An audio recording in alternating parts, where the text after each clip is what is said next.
واتقوا الله الذي تساءلون به والأرحام إن الله كان عليكم رقيبا يا أيها الذين آمنوا اتقوا الله وقولوا قولا سديدا يصلح لكم أعمالكم ويغفر لكم ذنوبكم ومن يطع الله ورسوله فقد فاز فوزا عظيما أما بعد فإن خير الحديث كتاب الله وخير الهدي هدي محمد صلى الله عليه وسلم وشر الأمور محدثاتها وكل محدثة بدعة وكل بدعة ضلالة وكل ضلالة في النار أعوذ بالله من الشيطان الرجيم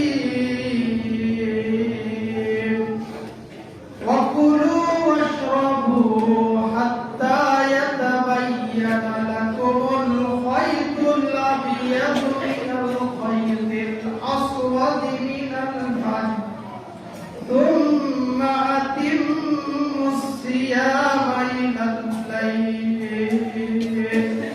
وقال تعالى يا أيها الذين آمنوا كلوا من طيبات ما رزقناكم واشكروا لله إن كنتم إياه تعبدون وقال تعالى يا أيها الرسل كلوا من الطيبات واعملوا صالحا إني بما تعملون عليم عن أبي هريرة رضي الله تعالى عنه عن النبي صلى الله عليه وسلم قال يأتين على الناس زمان لا يبالي المرء ما أخذ منه من الحلال أم من الحرام متفق عليه الحمد لله যাবতীয় প্রশংসা করলাম সেই মহান আল্লাহ সুবহানাহু ওয়া তাআলা যে মহান স্রষ্টা আমাদেরকে ঈদের সালাত আদায় করার তৌফিক দিয়েছেন তার শুকরিয়া বলি আলহামদুলিল্লাহ। সালাত এবং সালাম সর্বশেষ এবং শ্রেষ্ঠ রাসূলের প্রতি যার মাধ্যমে আল্লাহ তাআলা দ্বীন ইসলামকে পরিপূর্ণতা করেছেন তার প্রতি সালাত এবং সালাম সাল্লাল্লাহু আলাইহি ওয়াসাল্লাম। উপস্থিত দ্বীনি মুসলিম ভাই বোন, আমি খুতবায় একটি আয়াতের অংশ বিশেষ সাথে আরো দুইটা আয়াত উপস্থাপন করেছি। উল্লিখিত তিনটি আয়াত নিয়ে আমার আলোচ্য বিষয় আল্লাহ তাআলার একটি আদেশ আমাদের উপর, যা ছিল রমজান মাসে এবং রমজানের বাইরে 11 মাস। অন্যভাবে বললে বলা যায় যে আদেশ আমাদের জীবনের শুরু থেকে শেষ পর্যন্ত যে আদেশ আল্লাহ তাআলা করেছেন এই আদেশ নিয়ে আলোচনা। পাশাপাশি খুতবার দ্বিতীয় অংশে আলোচনা আসবে আদেশ অমান্য করার ভয়াবহ পরিণতি। তাহলে আমরা সরাসরি আলোচনার দিকে চলে যাই। আল্লাহ তাআলা কি আদেশ করেছেন? যে আদেশটা রমজান মাসে ছিল, আল্লাহ তাআলা বলেন কুলু ওয়াশরাবু হাত্তা ইয়াতাবায়্যানা লাকুমুল খায়তুল আবয়াদু মিনাল খায়তিল আসওয়াদি মিনাল ফাজর। আল্লাহ বলেন কুলু ওয়াশরাবু, তোমরা খাও এবং পান করো। আমাদেরকে আল্লাহ তাআলা খেতে বলেছেন, পান করতে বলেছেন। কতক্ষণ? হাত্তা ইয়াতাবায়্যানা লাকুমুল খায়তুল আবয়াদ, সাদা রেখা স্পষ্ট হওয়া, মিনাল খায়তিল আসওয়াদি মিনাল ফাজর, কালো রেখা থেকে সাদা রেখা স্পষ্ট হওয়ার পূর্ব পর্যন্ত আল্লাহ তাআলা আমাদেরকে খেতে বলেছেন। এই খাবারের অনুমতি আবার কখন? অর্থাৎ সুবহে সাদেকের পূর্বে আমাদেরকে আল্লাহ তাআলা খেতে বলেছেন। এরপরে খাওয়াকে নিষিদ্ধ ঘোষণা করেছেন। সুম্মা আতিম্মুস সিয়ামা ইলাল লাইল, এরপরে তোমরা এই সিয়ামকে রাত পর্যন্ত লম্বা করো। তাহলে সুবহে সাদেকের পূর্বে খাও, সূর্য অস্ত পর্যন্ত খাবার থেকে বিরত থাকো, এরপর আবার সূর্য অস্তের পর তোমরা আবার খাও। তাহলে এখান থেকে কি বলতে চাচ্ছি যে আল্লাহ তাআলা আমাদেরকে খাবারের অনুমতি দিয়েছিলেন রমজান মাসে সূর্য অস্তের সাথে সাথে, তখন থেকে শুরু করে সারাটি রাত যার যখন যেভাবে ইচ্ছা সেভাবে খাবে। কতক্ষণ?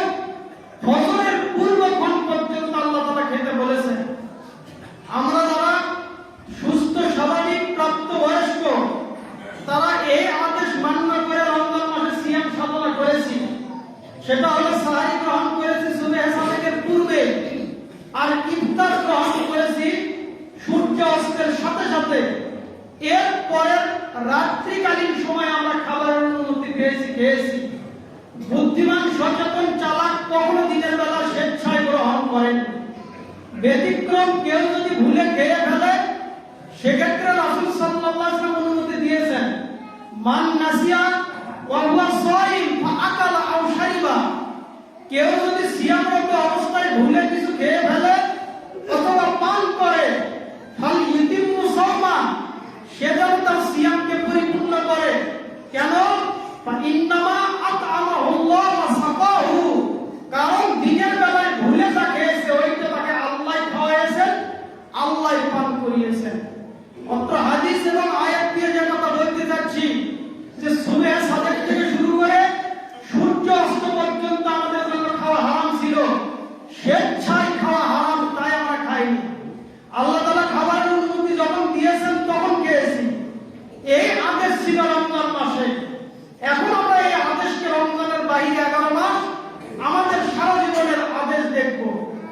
বুখারীর বর্ণিত হাদিসে আবু হুরায়রা রাদিয়াল্লাহু আনহু বলেন যে রাসূল সাল্লাল্লাহু আলাইহি ওয়াসাল্লাম বলেছেন, আইয়ুহান নাস, হে মানব মণ্ডলী তোমরা শোনো, ইন্নাল্লাহ তাইয়্যিব, আল্লাহ তাআলা পবিত্র, লা ইয়াতাকাব্বালু ইল্লা তাইয়্যিবা, আর আল্লাহ তাআলা পবিত্র বস্তু ছাড়া অন্য কোনো বস্তু গ্রহণ করেন না।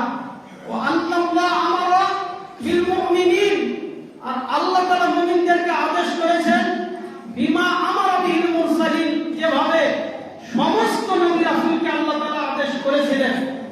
পৃথিবীতে যত নবী রাসূলকে আল্লাহ তাআলা পাঠিয়েছিলেন সমস্ত নবী রাসূলকে যেভাবে আদেশ, ঈমানদারদেরকে ঠিক সেভাবে আদেশ। এভাবে বলার পর রাসূল সাল্লাল্লাহু আলাইহি ওয়াসাল্লাম তার কথার সপক্ষে কোরআন থেকে দুইটা দলিল দিয়েছেন। এক, সূরা মুমিনুন এর 51 নম্বর আয়াতে রাসূল সাল্লাল্লাহু আলাইহি ওয়াসাল্লাম বলেন যে আল্লাহ বলেছেন, ইয়া আইয়ুহার রাসূল, হে রাসূল সম্প্রদায়। পৃথিবীতে যত নবী রাসূল আগমন করেছে সমস্ত রাসূলকে আল্লাহ তাআলা আহ্বান করে বলেছেন, ইয়া আইয়ুহার রাসূল, হে রাসূলগণ শোনো, কুলু মিনাত তাইয়্যিবাত, তোমরা পবিত্র জিনিস খাও, ওয়া আমালু সালিহা, আর নেকামল করো, ইন্নী বিমা তা'মালুনা আলিম, তোমরা যা কিছু করো আল্লাহ সে সম্পর্কে অধিক অবগত আছেন। অত্র আয়াতে রাসূল সাল্লাল্লাহু আলাইহি ওয়াসাল্লাম বললেন যে আল্লাহ বলেছেন, আল্লাহ তাআলা সমস্ত রাসূলকে আদেশ করেছেন, কুলু, তোমরা খাও, মিনাত তাইয়্যিবাত, পবিত্র বস্তু থেকে খাও। এটা নবী রাসূলদের উপর আদেশ। এবার ঈমানদারদের উপর আদেশ কোথায়? সূরা বাকারা আয়াত নম্বর 172 আল্লাহ বলেন, ইয়া আইয়ুহাল্লাযীনা আমানু, হে ঈমানদারগণ, কুলু মিন তাইয়্যিবাতি মা রাযাকনাকুম, হে ঈমানদারগণ তোমরা খাও। কোথা থেকে খাবে? মিন তাইয়্যিবাতি মা রাযাকনাকুম, তোমাদেরকে যে পবিত্র বস্তু দেওয়া হয়েছে, হালাল বস্তু দেওয়া হয়েছে, যেটা তোমাদের জন্য পবিত্র ভালো, ওইটা তোমরা খাবার গ্রহণ করো। আর কি করো? আল্লাহর জন্য শুকরিয়া আদায় করো। ওয়াশকুরু লিল্লাহ,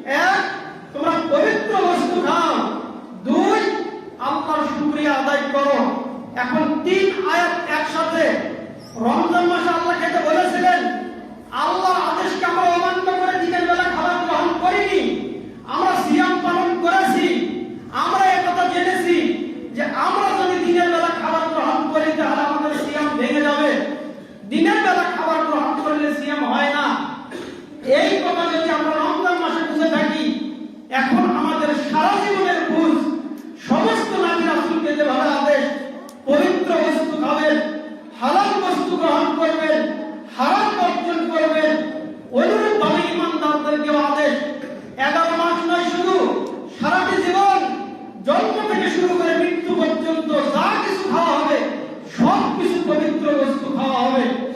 গত রমজানের প্রথম জুমায় আপনাদের সামনে উপস্থাপন করেছিলাম আল্লাহ তাআলা মৌমাছি সম্পর্কে কোরআনে আয়াত নাযিল করেছেন।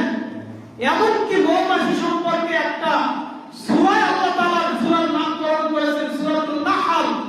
16 নম্বর সূরার 2টা আয়াত মৌমাছি সম্পর্কে। এই আয়াতের আগে পরে বিভিন্ন প্রাণীর কথা আল্লাহ তাআলা উপস্থাপন করেছেন। মৌমাছি সম্পর্কে 2 আয়াতে আল্লাহ বলেন, ওয়া আওহা রাব্বুকা ইলান নাহলি আন ইত্তাখিযি মিনাল জিবালি বুয়ুতা। আল্লাহ তাআলা মৌমাছির প্রতি ওহী করেছিলেন যে হে মৌমাছি, তুমি তোমার ঘর বানাও কোথায়? পাহাড়ে। ওয়া মিনাশ শাজারি, এবং গাছে। ওয়া মিম্মা ইয়ারিশুন, আর তোমাদের বসবাসের জায়গায় তোমরা ঘর নির্মাণ করো। আল্লাহ তাআলা মৌমাছিকে আদেশ করেছিলেন, মৌমাছি তুমি বাসা নির্মাণ করো, তোমার চাক নির্মাণ করো পাহাড়ে। তাই তো মৌচাক পাহাড়ে পাওয়া যায়। 2 গাছে আদেশ করেছিলেন, তাই তো গাছে চাক পাওয়া যায়। অথবা মৌমাছি বাক্সবন্দি করে নিজের লালন পালন করে মৌমাছি থেকে মধু পাওয়া যায়। আল্লাহ তাআলা মৌমাছিকে আদেশ করেছিলেন, কুলি মিন কুল্লি সামারাত, হে মৌমাছি তুমি সমস্ত ফুল সমস্ত ফল থেকে তোমার খাবার গ্রহণ করো। মৌমাছিকে আল্লাহ আদেশ করেছেন মৌমাছি তুমি খাও। অনুরূপভাবে ঈমানদারদেরকে আদেশ করেছেন, সমস্ত নবী রাসূলদেরকে আদেশ করেছেন। মৌমাছি সম্পর্কে 2টা হাদিস রাসূল সাল্লাল্লাহু আলাইহি ওয়াসাল্লাম বলেন, ওয়াল্লাযী নাফসু মুহাম্মাদিন বিয়াদি, ওই সত্তার শপথ যেই সত্তার হাতে মুহাম্মাদের জীবন, অর্থাৎ আল্লাহর শপথ করে বলছি, ইন্না মাসালাল মুমিন লাকা মাসালিন নাহার, মৌমাছির দৃষ্টান্ত মুমিনের দৃষ্টান্তের মতো। মানে একজন ব্যক্তিকে যদি পরিপূর্ণ মুমিন হতে হয় তাহলে তাকে অবশ্যই মৌমাছির মতো হতে হবে। তাহলে মৌমাছির মধ্যে কি এমন বৈশিষ্ট্য আছে যেই বৈশিষ্ট্যকে আল্লাহ তাআলা কোরআনে উল্লেখ করেছেন, যেই বৈশিষ্ট্য নবী মুহাম্মদ সাল্লাল্লাহু আলাইহি ওয়াসাল্লাম উল্লেখ করেছেন? অত্র হাদিসে মৌমাছির 4টা বৈশিষ্ট্যের কথা বলা হয়েছে। 1, আকালাত তাইয়্যিবা, মৌমাছি পবিত্র জিনিস খায়, অপবিত্র জিনিস মৌমাছি খায় না। মৌমাছি ফুলে বসে, মৌমাছি গোবরে বসে না। মাছি যেভাবে আবর্জনাতে বসে, মৌমাছি কখনো আবর্জনাতে বসে না। যদি কোনো মৌমাছি ভুলে আবর্জনায় বসে অথবা এমন ফুলে বসে যে ফুলে বসলে মধু নষ্ট হয়ে যায়, তাহলে ওই মৌমাছির আর বেঁচে থাকার অধিকার নাই। তখন সৈনিক মৌমাছি রানী মৌমাছির আদেশে তাকে হত্যা করে দেয়। তাহলে ঈমানদারদেরকে এভাবে সতর্ক সাবধান হতে হয়, পবিত্র বস্তু ছাড়া এই মুখে কোনো খাবার ঢুকবে না। এই মুখে যা কিছু ঢুকবে সব হবে পবিত্র বস্তু, হারাম কোনো বস্তু এই মুখে ঢুকবে না। এতটা সতর্ক সাবধান থাকতে হবে। মৌমাছি তো হত্যা হয়ে তার পৃথিবী শেষ হয়ে যায়। আমাদের ভয়াবহ পরিণতি কি আমি এই আলোচনার দ্বিতীয় অংশে নিয়ে আসবো। তাহলে এতক্ষণে বলতে চাচ্ছি যে আল্লাহ তাআলা মৌমাছির কথা বলেছেন, মৌমাছি ভালো জিনিস খায়। 2, ওয়াদাআত তাইয়্যিবা, মৌমাছি ভালো জায়গায় বসে, পবিত্র জায়গায় বসে। মৌমাছি কোনো খারাপ জায়গায় বসে না, নাপাক অপবিত্র জায়গায় বসে না। 3, ওয়াতা ফালাম তুকসির, মৌমাছি যেখানে বসে ওই জায়গাকে নষ্ট করে না। 4, ওয়ালাম তুকসির, মৌমাছি কখনো দাঙ্গা হাঙ্গামা সৃষ্টি করে না। তাই তো লক্ষ লক্ষ মৌমাছি একসাথে যখন চলে, মৌমাছির কাছ থেকে গুনগুন আওয়াজ পাওয়া যায়, হইচই হট্টগোল মৌমাছির কাছে পাওয়া যায় না। একসাথে লক্ষ লক্ষ মৌমাছি দৌড় দেয়, কেউ কারোর সাথে ধাক্কা লেগে একটা মৌমাছি আরেকটা মৌমাছিকে ধাক্কা দিয়ে মেরে দেয় না। মুমিনকে এরকম হতে হয়। যদি এরকম না হয় তাহলে রাসূল সাল্লাল্লাহু আলাইহি ওয়াসাল্লাম বলেন, আল্লাহর শপথ করে বলছি, মুমিনের দৃষ্টান্ত হলো মৌমাছির দৃষ্টান্তের মতো। মুমিন হতে হলে মৌমাছির মতো হতে হয়। আলোচনার সামনের দিকে নিয়ে যাচ্ছি। রাসূল সাল্লাল্লাহু আলাইহি ওয়াসাল্লাম বলেছেন, আল্লাহ তাআলা ঈমানদারদেরকে যেভাবে আদেশ করেছেন, নবী রাসূলদেরকে ঠিক সেই ভাষায় আদেশ করেছেন, হে নবী রাসূল আপনারা পবিত্র জিনিস ভক্ষণ বস্তু খাবেন, অপবিত্র বস্তু, নাপাক, হারাম, যেটা শরীরের জন্য উপকার নয়, এই সমস্ত বস্তু চিরতরে আল্লাহ তাআলা হারাম করে দিয়েছেন। ডাক্তার যদি নিষেধ করে যে আপনার ডায়াবেটিস, আপনি গোশত খাবেন না, আপনি মিষ্টি খাবেন না, একই টেবিলে 10 জন বসে খাবার খায়, সবাই গরুর গোশত খায়, কিন্তু একজন ব্যক্তি খায় না। কেন খায় না? ডাক্তার নিষেধ করেছে। গরুর গোশত খেলে ডায়াবেটিস রোগীর সমস্যা হয়ে যাবে, গরুর গোশত, মিষ্টি জাতীয় খাবার গ্রহণ করা যাবে না, ব্যতিক্রম 2-1 পিস খাওয়ার অনুমতি ডাক্তার দেয়। তাই তো ডাক্তারের অনুমতি পেয়ে ডাক্তারের আদেশ মান্য করার লক্ষ্যে সে গোশত খায় না, মিষ্টি খায় না, যদিও মন চায়। তাহলে আল্লাহ আদেশ করলেন পবিত্র বস্তু খাও, পবিত্র বস্তু তোমরা আহার করো। এই আদেশ আমাদের কাছে এত হালকা মনে হলো কেন? আমাদের কাছে এত তুচ্ছ, এত নগণ্য হলো কেন? যে কর্মে আমরা আসি না কেন, প্রত্যেকটা মানুষ আলাদা আলাদা কর্মে ব্যস্ত। তাদেরকে যদি বলা হয় ভাই আপনি সালাত পড়েন না কেন, তাদের একটাই অজুহাত যে এই কর্ম করে সালাত পড়া যায় না। এই যে দোকানদারের খোঁজ খবর নিয়ে দেখেন, এই সময় এতটাই ভিড় যে যদি সালাতে যায় তাহলে দোকানকে চালাবে। তো আপনার দোকান আপনাকে চালাতে হবে, কথা কে বলেছে? আপনি পালাক্রমে চালান, কর্মচারী 2 জনের জায়গায় 3 জন নেন, 2 জন সালাতে যাবে, 2 জন দোকান দেখবে, এরপরে পরের 2 জন যাবে পালাক্রমে সালাত করবে। তো সালাত করার সুযোগ হয় না। যে কর্মে রয়েছেন বলে এই সময় মেশিনটা বন্ধ করা সম্ভব নয়, তাই আমার সালাত হয় না। যে কর্মে রয়েছেন কর্ম তাকে করতে হবে, নাকি আল্লাহর ইবাদত তাকে মানতে হবে, করতে হবে, এই চিন্তা কি আমাদের মাথায় খুব কম, অল্প সংখ্যক মানুষ ছাড়া। আমরা যদি আল্লাহ তাআলার এই আদেশ অমান্য করি, আল্লাহ তাআলা পবিত্র বস্তু খেতে বলেছেন, আমরা যদি পবিত্র বস্তু ভক্ষণ না করি তাহলে তার ভয়াবহ পরিণতি কি? এই মর্মে 4টি পয়েন্ট। আবু হুরায়রা রাদিয়াল্লাহু আনহু বলেন যে নবী সাল্লাল্লাহু আলাইহি সাল্লাম বলেছেন, ইয়া লা ইয়াতিয়ান্না আলান নাসি জামানুন, মানুষের উপরে এমন একটা সময় আসবে, এমন একটা পরিস্থিতি আসবে, লা ইবালিল মারউ মা আহালা মিনহু আমিনাল হালাল আম মিনাল হারাম, মানুষ পরোয়া করবে না। এমন একটা সময়, এমন একটা পরিস্থিতি আসবে, তার চিন্তা চেতনা থাকবে না, তার শুধু উদ্দেশ্য থাকবে অর্থ কিভাবে উপার্জন করা যায়, অর্থ কিভাবে কামানো যায়, এইটাই হবে তার লক্ষ্য উদ্দেশ্য। এই লক্ষ্য উদ্দেশ্য নিয়ে মানুষ চলবে। রাসূল সাল্লাল্লাহু আলাইহি ওয়াসাল্লাম বলেন, আমিনাল হালাল আম মিনাল হারাম, সে কি হালালে গ্রহণ করবে নাকি হারামে গ্রহণ করবে, এই পরোয়া করবে না। কেন? তার টাকার প্রয়োজন, তাকে সমাজে একটা অবস্থান নির্মাণ করতে হবে, তার বাসাবাড়ি নির্মাণ করতে হবে, তার সমাজে একটা অবস্থান যেন তার কথা সমাজ গ্রহণ করে, এই জন্য অর্থ সম্পদের প্রয়োজন।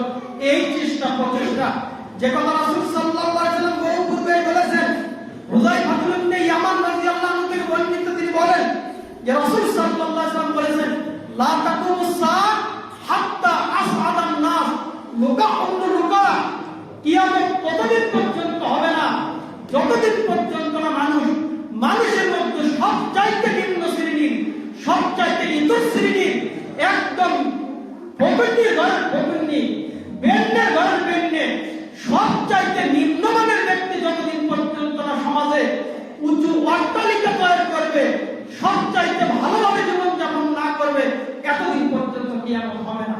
সমাজে তদন্ত করে দেখবেন বেশিরভাগই এই পরিস্থিতি। বাবা ছিল ভিক্ষুক, বাবা ছিল দিনমজুর, বাবা খুব কষ্ট করে ছেলে মেয়েকে লালন পালন করে, আজ সে হালাল হারাম তদন্ত না করে সমাজে অর্থ সম্পদশালী হয়ে গেছে। বহু দৃষ্টান্ত সমাজে দেখতে পাওয়া যায়। একথা আপনাকে আমি তদন্ত করতে বলিনি যে আপনার সমাজকে আপনি আপনাকে দেখেন, আমি আমাকে দেখি যে আমার সম্পদ কি হালালে নাকি হারামে, আমার সম্পদ কিভাবে হলো। আমার বাবা তো দিনমজুর ছিল, এমনও ব্যক্তি ছিল সামান্য কিছু আদার ব্যবসা করে আজ সে কোটিপতি, তার জীবদ্দশা আমাদের আশেপাশে রয়েছে। বাবা দুধের ব্যবসা করত, পাতিলে করে 2-4-5 কেজি দুধ বিক্রি করত, আজ তার ছেলেরা 5 তলা 7 তলা বিল্ডিং করেছে। এই টাকা কোথায় পেল? এই টাকা তদন্ত কোথায়? টাকা হালালে আসতে পারে, আবার হারামে আসতে পারে, তার বিচার সে করবে, আমার বিচার আমি করব। আমি তার বিচার করতে আসিনি। আমি শুধু এতটুকু বিবেক খুলে দিতে যাচ্ছি যে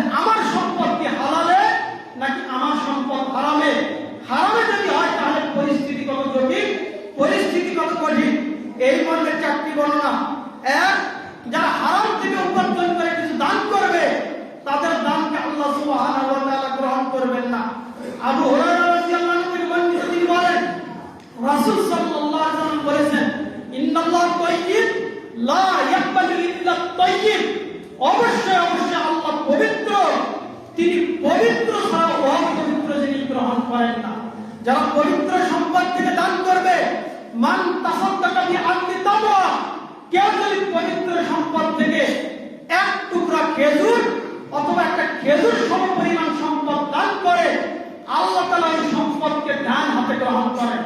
রাসূল সাল্লাল্লাহু আলাইহি ওয়াসাল্লাম বলেন পবিত্র সম্পদ আল্লাহ তাআলা ডান হাতে গ্রহণ করেন। ডান হাতে খেজুরের অংশ, খেজুরের সমপরিমাণ অংশ নেওয়ার পরে ফাল ইউরব্বি কামা ইউরব্বি আহাদুকুম ফালুহা, তোমাদের কোনো ব্যক্তি ঘোড়ার ছোট বাচ্চা, উটের ছোট বাচ্চাকে, গরু ছাগলের ছোট বাচ্চাকে যেভাবে লালন পালন করে, আল্লাহ তাআলা এই খেজুর সমপরিমাণ সম্পদকে ডান হাতে গ্রহণ করার পর লালন পালন করে। এমনকি কিয়ামতের দিন যখন আসবে হাত্তা তাকুনা মিসলাল জাবাল, এই খেজুর পরিমাণ সম্পদ আল্লাহ সুবহানাহু ওয়া তাআলা কিয়ামতের দিন পাহাড় সমপরিমাণ সম্পদকে উপস্থাপন করবে। তাহলে এটা হলো হালাল পবিত্র সম্পদ থেকে খেজুর দানের ফজিলত।